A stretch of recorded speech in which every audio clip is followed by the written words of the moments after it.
આજે સવારમાં તો મસ્ત મજાના ગરમા ગરમ પરેઠા છે એ બનાવ્યા છે. ચાયમાં બધાને ખાવાના હતા પરેઠા, તો મેં કીધું ચાલો બનાવી દઉં. એમાં શું છે, મસ્ત મજાના ક્રિસ્પી ક્રન્ચી પરેઠા બનાવ્યા. પછી બધાએ ચાય નાસ્તો કર્યો. થોડુંક મારે બહાર કામ હતું તો એ કરવા માટે ચાલી ગઈ છું.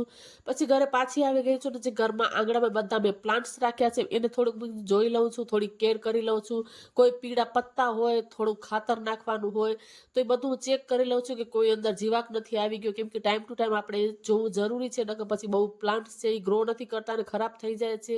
એટલે એ બધું કરીને પછી આવી ગઈ છું રસોડામાં. આજે કંટોલાનું શાક બનાવવાનું છે તો એને 3 થી 4 વખત પાણીથી સારી રીતે તો સરસ પાણીથી ધોવાઈ ગયા છે. પછી એનો વઘાર કરવાનો છે. એનાથી પહેલા અહીંયા વેફર તરવાની છે. એ તરવી છે એક જ લોયામાં 2 વસ્તુ થઈ જાય. પછી એ તેલ ગરમ થયું, રાઈ, જીરું, હિંગ, મીઠા લીમડાના પાન નાખીને ડુંગળી નાખી દીધી છે. એ સતળાઈ જાય એટલે કંટોલા નાખ્યા છે. પછી એને ઢાંકીને ચડાવી દેશું.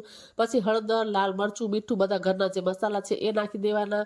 એ નાખીને છેલ્લે લાસ્ટમાં ખાંડ ને લીંબુ નાખવાનું અને પછી લીલા ઉપરથી ધાણા નાખવાના.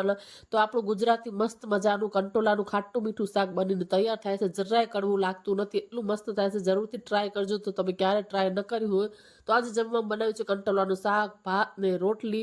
અને પછી સાંજે હું આવી ગઈ હતી યોગા ક્લાસ, કેમ કે સાંજના સમયે હું થોડુંક મારી હેલ્થ માટે ધ્યાન આપું જ છું. તો યોગા ક્લાસમાં આવી ગઈ હતી. પછી અમે રાત્રે આવ્યા હતા બહાર જમવા માટે. આવી છું આનંદો હોટલમાં. તો મસ્ત મજાનો ઢોસો છે એ મંગાવ્યો છે. ત્યાં સુધી બધા ફિશ છે એને હું જોઉં છું. અને મસ્ત મજાનો મોટો જે ઢોસો છે એ મંગાવ્યો છે. તો ખાઈ કરીને પછી અમે ઘરે પણ નીકળી ગયા છીએ. વિડીયો સારો લાગ્યો હોય તો વિડીયોને લાઇક, શેર અને સબસ્ક્રાઇબ કરવાનું ભૂલતા નહીં.